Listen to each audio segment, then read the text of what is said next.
Hello dear students. Today we are going to learn Father Returning Home.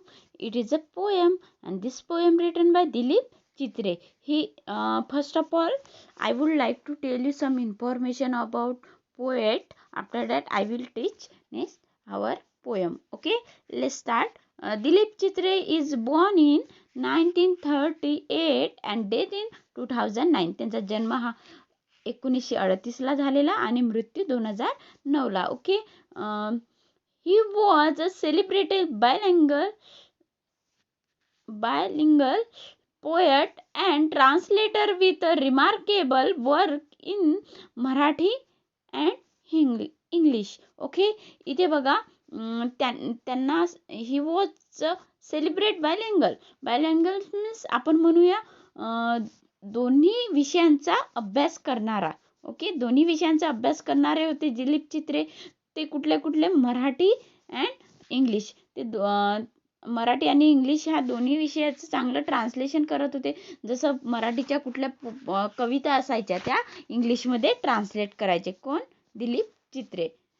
His versatile creativity extend to painting, filmmaking, and his notable contribution as magazine columnist.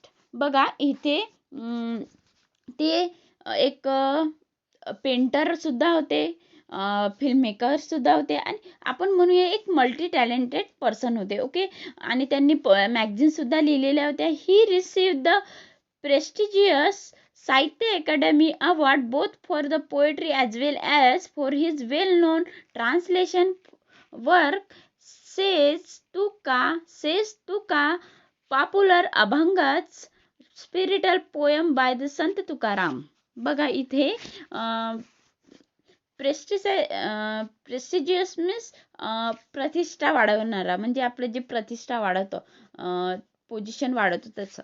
Okay, प्रतिष्ठा वाढवणारा त्यांना कुठला award मिळाला? साहित्य academy award मिळाला. Okay, both for the poetry as well as for his well non translated होते. एक प्रसिद्ध असे ट्रान्सलेटर होते आणि त्यांनी कुठलं असं प्रसिद्ध ट्रान्सलेशन केलं आहे? बघा, कुठल्या अभंगाचं? सेस तुका. जी संत तुकारामाची तुका म्हणे हा अभंग होता, तो त्यांनी इंग्लिशमध्ये ट्रान्सलेट केला. त्याचं नाव काय दिलं? सेस तुका दिलं. Okay, he had started translation of literary work of the sant in Marathi at the age of 16. आणि 16व्या वर्षी त्यांनी मराठी संतांच्या ज्या कविता असायच्या त्या त्यांनी इंग्लिशमध्ये लिहायला सुरुवात केली. Axil, alienation, self-disintegration and death are observed to be the major theme of his work.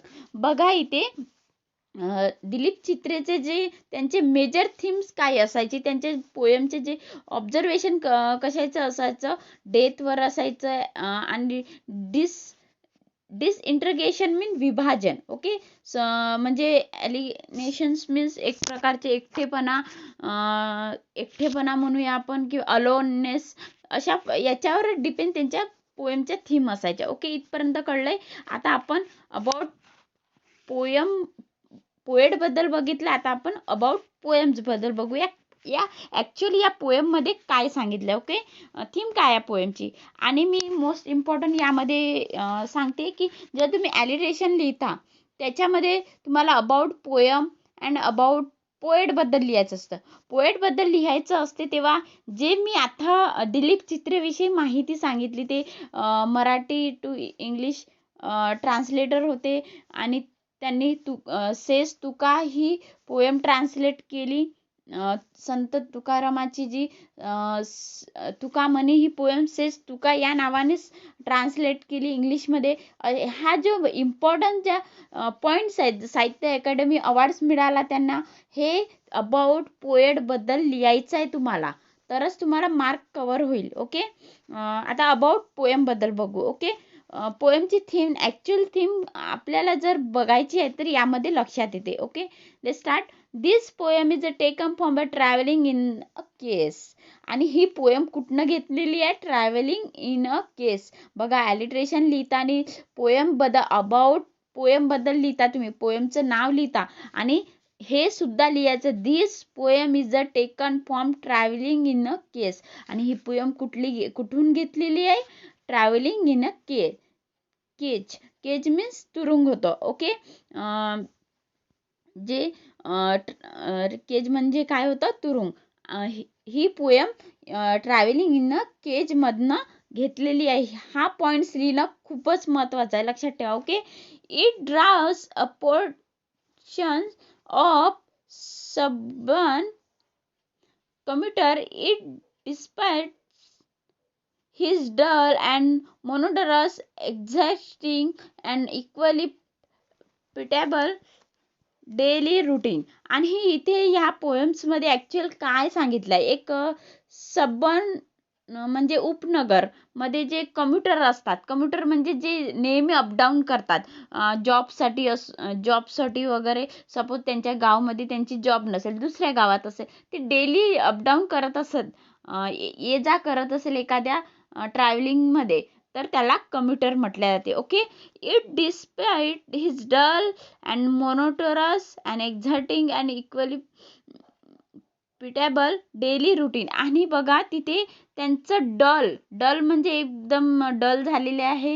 म्हणजे डल म्हणजे एज झालेली आहे. आणि मोनोटरस म्हणजे आपण जी नेहमीची बोरिंग लाईफ असते, जी तीच रोजचं काम असते, त्याला बोरिंग मोनोटरस म्हणतात. जे काम रोज करून आपण बोरिंग होतं, त्याला मोनोटरस म्हणजे एक प्रकारे निराशाजनक येतं, त्याला मोनोटरस म्हटलं जाते. एक्झॅक्टिंग मीन्स आपण त्याला म्हणूया थकवणारा. ओके, इक्वली पिटेबल मीन्स होतं करुणादायक, म्हणजे एकदम दया येणारं असं डेली रुटीन कोणाचं होतं? हे या पोएममध्ये एक डलनेस दाखवला आहे, मोनोटोरस दाखवला आहे, एक्झॅक्टिंग म्हणजे थकवा देणारं, बोरिंग लाईफवाला, आणि एक करुणा दया येणारा एक व्यक्तीबद्दल इथे डेली रुटीन त्याची कशा पद्धतीचे याविषयी माहिती सांगितली. It describe the force alienation at home. त्याला इथे काय दाखवलं आहे? त्याच्या घरी त्याला एकटेपणा, एलिनेशन मीन्स एकटेपणा जाणवतो, त्याला परकीयपणा जाणवतो. Which is the reflected thought the slate food and lake of sharing. His children refuse to share their joy and sorrows with the hardworking father, who as a result is a forced to retire into solitude. बघा, इथे काय सांगितलं की एक व्यक्ती आहे, एक पुरुष आहे. आणि बघा, ॲक्च्युअल इथे पोएटनी दिलीप चित्रे यांनी आपल्या वडिलांना डेडिकेट केली आहे पोयम. आणि त्यांच्याविषयी ते बोलून राहिले की आपले वडील आपल्याविषयी किती मेहनत करतात, किती त्यांना हार्ड वर्क असते, याविषयी ते सांगून राहिले. ओके, आणि इथे सांगत आहे की त्यांना कसे त्यांना स्लेट फूड खायला मिळतं, आणि lack of sharing and his children refuse to share their joy and sorrows. आणि थकलेले जेव्हा फादर घरी येतात, तेव्हा त्यांना त्यांचे मुलं असतात, ते चिल्ड्रन असतात, ते त्यांना रिफ्यूज करतात. कशासाठी? त्यांचे जे मुलांचे जे जॉय, दिवसभराचे जे आनंद, काय त्यांनी मजा मोज केली, काय त्यांना आनंद मिळाला, काय गंमत घडली दिवसभर, आणि काय त्यांना दुःख आहे किंवा कुठलं काही दुःख असेल, काही सॉरोनेस असेल, ह्या सर्व गोष्टी ते वडिलांसोबत शेअर करायला रिफ्यूज करतात. ह्या गोष्टी यामध्ये सांगितलेल्या आहे. बघा, नंतर result is a forced retire into solitude. आणि त्यामुळे ते वडील एकटेपणा पडून जातात, त्यांना ते एकदम दुःखात जातात. आणि बघा, this very painful loneliness is a symbol of a man's isolation from the materialistic man-made world. आणि ते म्हणून राहिले इथे, जे दुनिया बनवली आहे, मानवाने जी दुनिया बनवली आहे त्याच्यामध्ये बघा मानवाला एकटेपणा पाडलाय. एकटेपणाचं जे दुःख आहे मानवाला, एकटेपणाचं एक सिम्बॉल मिळालाय त्याला. जसं painful loneliness is symbol, painful लोनलीनेसचं त्याला सिम्बॉल मिळालं. ज्या मानवाने जी दुनिया बनवली, ज्या दुनियेत मानव राहतो, ज्या मानवाने जी दुनिया बनवली आपली, त्या दुनियेमध्ये एक पेनफुल लोनलीनेसचं एक सिम्बॉल आहे, हे सांगितले या पोएममध्ये. आता पोएमबद्दल तर कळला, या पोएममध्ये काय सांगितलं अबाउट फादर फिलिंग. ओके, आता बघूया या पोएममध्ये कशा पद्धतीने त्यांचं डेली रुटीन वगैरे कशा पद्धतीचं आहे, त्यांना काय काय सिच्युएशन येतं ते आपण आता बघूया. Okay, let's start. Father returning home. My father travels on the late evening train, standing among the silent commuters in the yellow light. बघा इथे my father travels on the late evening train. माझे वडील, इथे poems आता father बद्दल सांगितले obviously, तर father बद्दल पूर्ण आता माहिती सांगूया. ठीक आहे, काय सांगितलं, my father travels on the late evening train. जी शेवटची जी इव्हिनिंगची जी लेट येणारी म्हणजे शेवटची जी ट्रेन आहे, त्या ट्रेनमधनं माझे वडील काय करतात, ट्रॅव्हल्स करतात. बघा ट्रॅव्हल्स यस लागले आहे ट्रॅव्हलला, म्हणजे इथे सिम्पल प्रेझेंट टेन्स दाखवलाय. जेव्हा एखादी गोष्ट वारंवार रोजच घडते तेव्हा आपण सिम्पल प्रेझेंट टेन्सचा यूज करतो, तेव्हा यस लागलेला आहे. बघा इथे सिम्पल प्रेझेंट टेन्सचा यूज केलाय, म्हणजे माय फादर म्हटलंय, माझे फादर हे नेहमी काय करतात, ट्रॅव्हलिंग करतात शेवटच्या ट्रेनला. बघा standing among the silent commuters in the yellow light. बघा, आणि अमॉंग म्हणजे आपण खूप लोकांच्या मधोमध जो उभा राहतो, जसं मी मागे प्रेपोजिशनचं एक्झाम्पल दिलं. जेव्हा स्टुडंटच्या मधोमध एक टीचर उभा राहतो किंवा बसून राहतो, तेव्हा अमॉंग यूज करतो आपण, teacher standing among the students. Okay, तशा पद्धतीने इथे अमॉंग हा प्रेपोजिशन यूज केलाय. का बरं, कारण भरपूर लोकांच्या मधोमध ते उभे राहते. कम्युटर्स म्हणजे भरपूर सारे जे डेली अपडाऊन करणारे लोक आहे, त्यांच्या मधोमध त्यांचे वडील उभे आहे, standing among the silent commuters in the yellow light. आणि त्या ट्रेनमध्ये कुठला लाईट आहे, येलो लाईट लावलेला आहे. ठीक आहे, तुम्ही एक सांगते तुम्हाला, ही पोएम तुम्ही इमॅजिन करा. एक फादर ट्रॅव्हलिंग करून राहिले, डेली ट्रॅव्हलिंग करतात, आणि तिथे खूप कम्प्युटरच्या मधोमध ते उभे आहे आणि सायलेंट आहे. ओके, आता बघूया next. Sabers slides past his unseeing eyes. His shirt and pants are soggy and his black raincoat stained with mud and his bag stuffed with books. आणि इथे बघा, इथे काय सांगितलं की सबब slide past his unseen eyes. म्हणजे इथे हे सांगितलंय की सबब म्हणजे जे शहरात आपल्याला खिडकीतून जे दृश्य दिसतात बघा,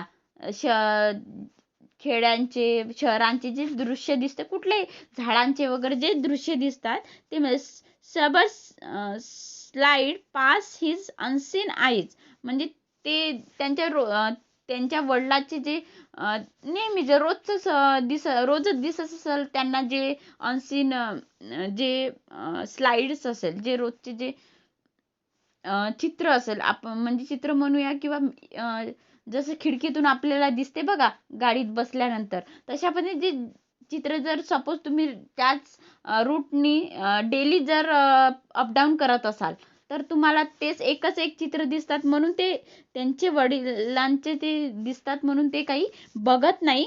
बघा, म्हणजे ते अनसीइंग आईज म्हणजे ते नेहमी बघत नाही. म्हणजे आता ते त्यांनी एकदा बघितलं असेल, ते नेहमी काय बघणार ते सांगितलं इथे.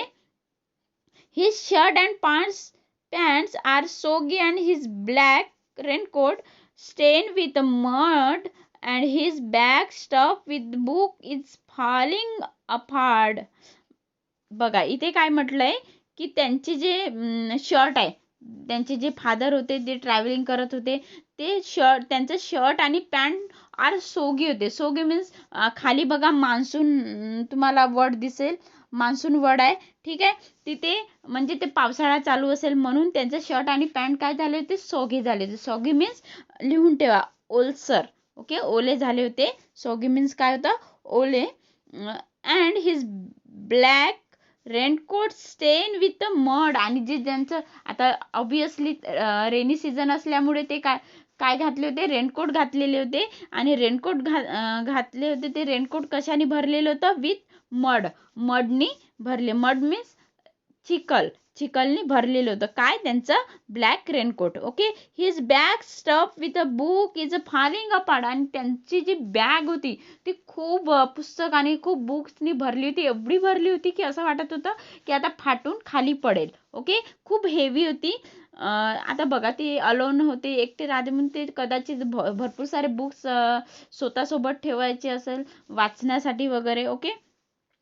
His eyes dim by age fade homeward through the mid monsoon night, आणि जे मान्सूनची जी आता इव्हिनिंग टाइम होती, याची वेळ होती, नाईट होत होता, म्हणून बघा त्यांचे जे डोळे होते ते वयानुसार काय झाले होते, डिम झाले होते. डिम मीन्स कमजोर झाले. बघा आता कुणाचे वयानुसार डोळे हे कमजोर होतात, तशाच पद्धतीने जे फादर होते त्यांचे डोळे हे कमजोर झाले होते.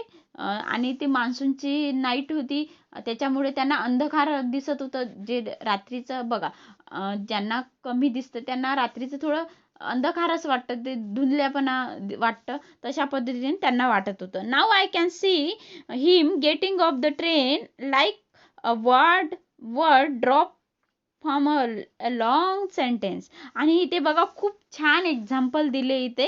नाव I can see him getting off the train, जेव्हा मी ट्रेनच्या बाहेर निघालो, जेव्हा मी ट्रेनच्या बाहेर निघालो तेव्हा मी काय बघितलं, like a word dropped from a long sentence. हा लाईनची मिनिंग खूप सुंदर आहे बघा. Like a word dropped from a long sentence म्हणजे एखादा लॉंग सेंटेन्समध्ये जर अननेसेसरी वर्ड जसं काढलं तरी त्याचं मिनिंग चेंज नाही होत. सपोज बघा एखादं वर्ड असतं, एखादं सेंटेन्स आहे, ठीक आहे, त्या सेंटेन्समधलं अननेसेसरी किंवा अनइम्पॉर्टंट कुठलं इनइम्पॉर्टंट जे वर्ड असेल ते काढून टाकलं, त्याचं मिनिंग चेंज होतं का, नाही होत, कारण अननेसेसरी आपण वर्ड काढून टाकलं तरी त्याचं मिनिंग चेंज होत नाही. तशाच पद्धतीने इथे सांगितलं की मी एक अननेसेसरी व्यक्ती आहे म्हणून मला अननेसेसरी सारखं लोक म्हणजे नोटीस करत नाही, इग्नोर करतात. अशा पद्धतीने तिथे जेव्हा ते ट्रेनमधनं निघाले तेव्हा ते बघत होते की कोणीच त्यांना म्हणजे घ्यायला वगैरे, एक प्रकार ते लोनलीनेस त्यांना फील होत होतं तिथं. ओके. म्हणजे ते एक अननेसेसरी व्यक्ती आहे त्यांना जाणीव झाली. ओके. म्हणून तिथे एखाद्या लॉंग सेंटेन्समधलं जेव्हा एक वर्ड ड्रॉप करतो आपण तेव्हा जसं त्या मिनिंगला लॉंग सेंटेन्सला जेव्हा फरक पडत नाही, तशा पद्धतीने त्यांचंही तसंच झालं की ते एक अननेसेसरी आहे तशा त्यांना वाटलं. म्हणजे खूप गर्दीमध्ये लॉंग सेंटेन्स म्हणजे गर्दी. ओके. एक्झाम्पल दिलं. ड्रॉप वर्ड म्हणजे ते फादर्स. ओके. म्हणजे ते ड्रॉप वर्ड आहे असं, लोनलीनेस आहे म्हणजे अननेसेसरी आहेत असं त्यांना कळलं. Okay. He hurries across the length of the grey platform, cross the railway line, enter the lane. He चप्पल are sticky with mud but he hurries onward. बघा इथे काय सांगितलं की he hurries across the length of the grey platform. Grey platform मधनं जेव्हा ते घाईघाईने निघाल, बघा तुमची शाळा सुटली कशी घाईघाईने घरी निघाला तुम्ही घाई करता, तशा कुठलंही ऑफिस वगैरे सुटलं तर खूप थकून असतो, घरी जायला खूप घाई असते. तशाच पद्धतीने जे फादर होते ते खूप हार्ड वर्क करून आलेले होते आणि त्यांना घरी जायला खूप घाई होती. ते घाईने प्लॅटफॉर्मवरनं निघाले. Cross the railway line cross केली आणि एंटर द लेन. लेन म्हणजे एक मार्ग, ओके, म्हणजे रोड म्हणूया. त्यांनी रेल्वे क्रॉस, बघा ही इमेज आहे ना, तुम्ही एक प्रकारे इमॅजिन करा. हे जे मी सांगत आहे ते इमॅजिन करा. म्हणजे एक फादर प्लॅटफॉर्मवरून उतरले, ओके. आतापर्यंत इमॅजिन केलं ते ट्रेनमध्ये होते सायलेंटली, आणि ते कुठलं सीन वगैरे बघत नव्हते. बघत नसल्यामुळे त्यांचं कपडे, शर्ट आणि पॅन्ट ओले होते आणि रेनकोट हे मडनी भरलं होतं. हे सर्व सीन इमॅजिन करा, ओके. नंतर बघा ते प्लॅटफॉर्मवरून निघाले आणि जे रेल्वे लाईन आहे ती क्रॉस केली. ही इमॅजिन करा. तुमच्या समोर ही घटना घडत आहे असं इमॅजिन करा, लगेच कळते, ओके. नंतर enter the lane. Enter the lane म्हणजे त्यांनी रोडवर आले. ही चप्पल are sticky with mud but he hurries onward. त्यांची चप्पल ही खूपही काही मडनी भरली होती. स्टिकी विथ स्टिकी म्हणजे भरलेले, ओके. त्यांची चप्पल बघा इथे मराठी शब्द यूज केलाय त्यांनी. आपण चप्पलला फुटवेअर म्हणतोय. आणि त्यांची जी चप्पल होती खूप हे मडनी भरलेली होती, तरी सुद्धा बट ही हरीज ऑनवर्ड. आणि परंतु त्यांना त्यांच्या घरी जायच्या मार्गाला जायची काय होती, घाई होती, ओके. इथपर्यंत कळलं. आता नेक्स्ट स्टांजा बघूया. On home again I see him drinking weak tea, eating a stale chapati, reading a book. बघा इथे काय सांगितलंय, होम अगेन घरी आले परत, ओके. आय सी इथे कोण सांगत आहे, आय सी, आय म्हणजे पोएट, ओके. दिलीप चित्रे म्हणून राहिले. आय सी हिम मी त्यांना बघितलं, ड्रिंकिंग वीक टी. वीक म्हणजे आपण म्हणूया खूप सारं पाणी, दूध टाकलेलं, दूध कमी पाणी जास्त टाकलेलं, अशा पद्धतीने त्याला वीक टी म्हटलं जातं. जसं कॉमन लोकांच्या घरी जसं असतं, नॉर्मल लोकांच्या, तसं ते खूप सारं पाणी आणि कमी दूध टाकलेलं असं वीक टी पीत होते. आणि इटिंग अ स्टेल चपाती. इथे बघा चपाती, आणि स्टेल चपाती म्हणजे शिळ्या पोळ्या वगैरे खाल्ल्या त्यांनी. स्टेल म्हणजे शिळे, जे रात्रीचं वगैरे असतं ते. शिळ्या पोळ्या चपाती खाल्ल्या. अँड रीडिंग, आणि बुक वाचायला गेले. बघा आता नेक्स्ट काय होतं. He goes in to the toilet to contemplate man's estrangement from a man made world. बघा इथे he goes in to the toilet to contemplate. बघा इथे काय सांग, कॉन्टेम्पलेट मीन्स थिंक डीपली, म्हणजे खूप विचार करणे. एकच एक विचार करत राहतो आपण, एकदम नर्वसनेसमध्ये, किंवा कधी कधी अश्रू सुद्धा निघतो. ते आपण बाहेर दाखवू नाही शकत, किंवा बाहेर आपण एकदम एकाच विचारात राहू शकत नाही. तर ते कुठे गेले, he goes in to the toilet to contemplate. आणि जे खूप विचार करायला किंवा आपलं दुःख लपवायला ते कुठे गेले, टॉयलेटला गेले. ऑब्विसली आपण कुठून बाहेर येऊन येतो, टॉयलेटला ते गेले आणि तिथे काय खूप विचार करायला लागले, ओके. कोण, फादर. थिंक डीपली म्हणजे खूप विचार करत होते. Man's excitement from the man made world coming out he tremble at the sink. आणि ते म्हणून राहिले की जे मानवाने बनवलेली दुनिया आहे ती काय आहे, मॅन्स एकदम एक्सटेंटमेंट म्हणूया, म्हणजे ॲलिएशन म्हणजे एकटेपणा आहे, अनफ्रेंडली आहे. जे ते म्हणून राहिले, ते एकदम विचार करून राहिले तिथे की जी मानवाने बनवलेली जी दुनिया आहे ती कशी अनफ्रेंडली आहे, ओके. एक्सटेंटमेंट्स म्हणजे एक प्रकारे एकटेपणाची एलिनेशन मीन्स आपण म्हटलं होतं आधी, ऐकला होता हा शब्द, म्हणजे एकटेपणा, म्हणजे एकटेपणा पाडणारा. आधी बघा जुन्या काळी काय व्हायचं, खूप लोक मिळून मिसळून बोलायचे, चालायचे.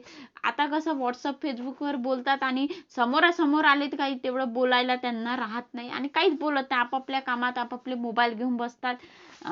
आणि काही आपलं जे दुःख, आपले सुख काय शेअर करत नाही. म्हणून ते पोएटचे जे फादर आहे ते सांगून राहिले की जे मानवाने बनवलेली दुनिया ते अनफ्रेंडली झाली म्हणजे कुणासोबत छान फ्रेंडली बोलणं नाही, काही नाही. घरात जे व्यक्ती असतात ते सुद्धा एकमेकांसोबत फ्रेंडली बोलत नाही, हे सांगितलं.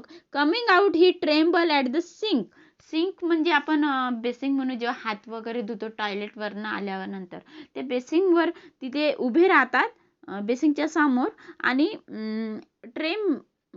Coming out the he trembles म्हणजे त्यांचे हात जेव्हा धुवायला ते बेसिंग जवळ गेले त्यांचे हात काय कापत होते, थरथर कापत होते. बघा इथे एजेड फादर दाखवले त्याच्यामुळे वगैरे त्यांचे हात ट्रेम्बल्स होत आहे. कुठे ॲट द सिंक जेव्हा ते हँडवॉश करायला गेले, कुठे सिंकमध्ये म्हणजे बेसिंगमध्ये जेव्हा हँडवॉश करायला गेले त्यांचे हँड्स काय होत होते, तर कापत होते. The cold water running over his brown hands, a few droplets cling to the graying hair on his wrist. बघा wrist म्हणजे आपली जी मनगट असते हाताजवळची. ओके, जेव्हा आपण हँडवॉश करतो जेव्हा wrist असते त्यावरनं ते फ्यू ड्रॉपलेट म्हणजे ते पाण्याचे जे थेंब असते ते कुठून जात होते, ग्रेइंग हेअर. इथे बघा ग्रेइंग हेअर दाखवलाय म्हणजे इथे सुद्धा त्यांचं एज दाखवलाय, म्हणजे त्यांचं एज झालेलं होतं, म्हणजे फादर झाले म्हणजे वयस्कर दाखवलंय, तिथे ओल्ड दाखवले आहे. ओके, ते काय म्हटलंय, ते थंड पाणी त्यांच्या ब्राऊन हेअरवर येत होतं. ब्राऊन हँड्स अँड काही त्याचे ड्रॉप म्हणजे ते पाण्याचे जे थेंब होते ते ब्राऊन हेअरच्या ब्रेस्ट म्हणजे बघा ब्रेस्ट म्हणजे मनगट असते हाताचं, त्यावर बघा हेअर्स असते, ते ब्राऊन हेअरवर ड्रॉप्स येऊन राहिले ते सांगत आहे. His sullen children have often refused to share jokes secret with him. आणि ते त्यांचं दुःख शेअर करून राहिले फादर, की ते म्हणून राहिले की जे सलन, बघा हा वर्ड आहे ते सलन म्हणजे बॅड टेम्पर, म्हणजे जे बॅड टेम्पर जे स्टुडंट आजकालचे मुलं बघा बॅड टेम्पर असतात. म्हणजे एक प्रकारे त्यांचं नेचर हे वेगळं असतं, खूप बिझी असतात त्याच्यामुळे त्यांचं टेम्पर नेचर हे फ्रीली नसतात, हॅपी नसतात, त्याच्यामुळे त्यांचं चिल्ड्रनचं हे नेचर कसं असतं, बॅड टेम्पर असतं. Have often refuse to share, ते कुठलेही आपलं जोक कुठलेही त्यांचे जोक्स असेल किंवा सिक्रेट असेल काही ते त्यांच्या वडिलांसोबत शेअर करत नाही. ओके, आता हे कॉमन गोष्ट आहे. आता त्यांचे आपले कुणाचेही असो वडील थकून येतात आणि मुलं काय करतात, आपल्याच मोबाईलमध्ये किंवा आपल्या अभ्यासातच असतात. आपली त्यांचे जे दिवसभराचे जे गमती झालेल्या असेल किंवा कुठलेही त्यांचे दुःख असेल, कुठले सिक्रेट असेल ते आपल्या वडिलांसोबत शेअर करत नाही. तेच म्हटलंय की तुम्ही शेअर करा. हा पोएममधून एक मेसेज मिळतं की जे आपले वडील खूप थकलेले येतात त्यांच्यासोबत तुम्ही तुमचे सिक्रेट शेअर करायला हवे आहे आणि तुमचे जे दुःख आहे, जे दुःख असतात ते शेअर करायला हवं आणि तुमचे जे गंमत दिवसभर झालेले असतात वडिलांसोबत ते शेअर करायचं. बाबा पप्पा असं झालं, आज खूप मजा आली, अशा गोष्टी वडिलांसोबत करायला हवे आहे हे सांगण्याचा इथे प्रयत्न केला. म्हणजे त्यांचा जे दिवसभराचा थकवा आहे तो असाच निघून जातो. पण कुणी शेअर केलं नाही, कुणी त्यांना नोटीस केलं नाही, निग्लेक्ट करत राहिलं तर ते एक प्रकार ते आपल्या दुःखामध्ये राहते आणि त्यांचा थकवा हा निघत नाही, एक असते. ओके, ते सांगितलंय की आजकालचे जे शॉर्ट टेम्पर जे एकदम बॅड टेम्पर चिल्ड्रन असतात ते आपले कुठले जोक किंवा आपले कुठले सिक्रेट असतात ते शेअर करत नाही, त्याला नाकारतात. ओके, रिफ्यूज करतात. He will now to go to sleep.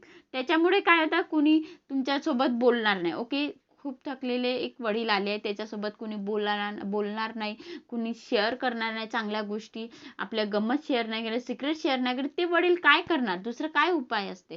ते जातात आपल्या he will now go to sleep आणि ते त्यांना उपायच काय, ते सरळ काय करतात, जेवण करतात जे काही आहे ते आणि झोपायला जातात. Listening to the static on the radio, dreaming of the ancestors and grandchildren, thinking of the nomad entering the subcontinent through a narrow pass. बघा इथे काय सांगितले की बघा इथे त्यांचे मुलं वगैरे कोणी चिल्ड्रन असतात, त्यांचे जोक शेअर करत नाही कुठले किंवा कुठलं सिक्रेट शेअर करत, त्याच्यामुळे ते काय करतात, झोपायला जातात आणि रेडिओ ऐकायला. स्टॅटिक म्हणजे नॉईस, जे खरखर आवाज असतो बघा रेडिओचा तो रेडिओ ऐकायला लागतात आणि ड्रीमिंग आणि स्वप्नात जातात आणि स्वप्नात बघा ते काय विचार करतात, कुणाचा विचार ऑफ हिज अँटेस्टोर्स आणि ते पूर्वज अँसेस्टर्स मीन्स आपण म्हणूया पूर्वजाविषयी विचार करतात, आणि जे ग्रँड चिल्ड्रन असतात त्यांच्याविषयी विचार करतात झोपेत आणि काय विचार थिंकिंग करतात, स्वप्न बघतात. ओके. आणि काय thinking of nomad entering a sub continent through a narrow pass. आणि ते म्हणतात नोमॅड्स मीन्स बघा शेवटचा वर्ड आहे हा नोमॅड्स म्हणजे बंजारे. जे बंजारे लोक असतात, बंजारे मीन्स जे भटके जमातीचे जे लोक असतात ते तरी चांगले, आपल्यापेक्षा ते तरी चांगले. त्यांनी वेगवेगळे म्हणजे आपली जशी ते फादर सांगू राहिले माझी जी लाईफ आहे ते डेली रुटीनची बोरिंग लाईफ आहे, पण जे बंजाराची असते ते वेगवेगळे प्लेस बघायला मिळतात, त्यांना कुठेतरी वेगवेगळ्या ठिकाणी जायला मिळतं आणि त्यांच्यामध्ये एक काय असते फ्रँटर्निटी असतात. फ्रँटर्निटी म्हणजे एकोपा असतात, बंधुभाव असतात. ते एकोप्याने कुठेही जातात तर मिळून मिसळून जातात. एकटे एकटे जातात का नाही, मिळून मिसळून फॅमिली विथ फॅमिली सर्वेकडे भटकत असतात, जातात. जे सांगितलंय बंजारे त्यांचं तरी लाईफ, बंजारे या लोकांचं तरी लाईफ खूप चांगलं आहे. ते मिळून मिसळून राहतात, वेगवेगळे स्थळ बघतात आणि narrow pass through a narrow pass म्हणजे ते म्हणतात कुठेही जातात आणि विथ फॅमिली जातात आणि मिळून मिसळून त्यांच्यामध्ये काय असतात फ्रॅटर्निटी.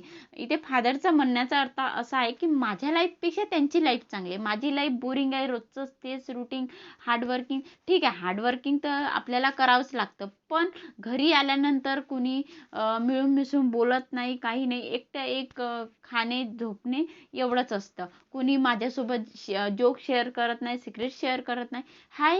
हे आपलं फादरनी सिक्रेट आपल्यासोबत शेअर केलाय. जे फादरचं जे त्यांचं जे दुःख होतं ते आपल्यासोबत शेअर केलं. ओके. इथे बघा ही पोएम इथे एंड झालेली आहे आणि इथे दिलीप चित्रे यांनी ही पोएम त्यांच्या वडिलांना डेडिकेट केली आहे आणि ते म्हणतात की प्रत्येक वेळी वडील काय करतात हार्डवर्क करत असतात आणि त्यांना घरी आल्यानंतर काय असतं खूप गंमत, छान गमती हसी खुशीने बोलणे, छान आपली सिक्रेट शेअर करणे, हे त्यांच्यासोबत बोलचाल केलं त्यांचा थकवा निघून जातं. हे जर आपण केलं तर आपल्या वडिलांचा जो दिवसभरचा थकवा असतो तो निघून जातो, हे सांगितलं आणि आपण ते करायला हवा, हा मेसेज इथनं सेंड केलाय. ओके. ही पोयम ऐकताना इमॅजिन करा. ओके. जर आतापर्यंत इमॅजिन केलं नसेल ऐकताना तर रिटर्न तुम्ही ही पोयम ऐका आणि इमॅजिन करा आणि पोयम खूप इंटरेस्टिंग आहे. ओके. बाय.